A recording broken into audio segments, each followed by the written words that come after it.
tao mà nhà một cái chỗ trường cu ngó đấy bóng bóng ơi ngào là bay buồn máu hoàn toàn phơi vào nước này.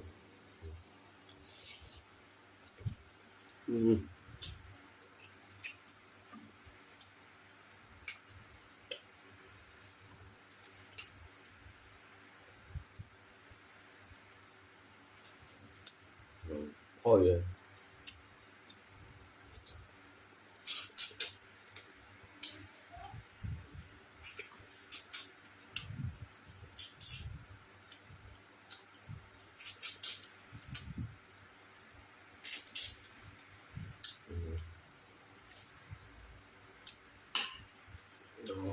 chị là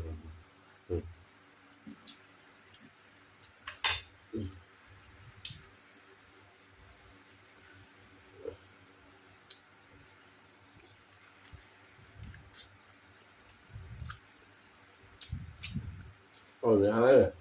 rồi cái chỗ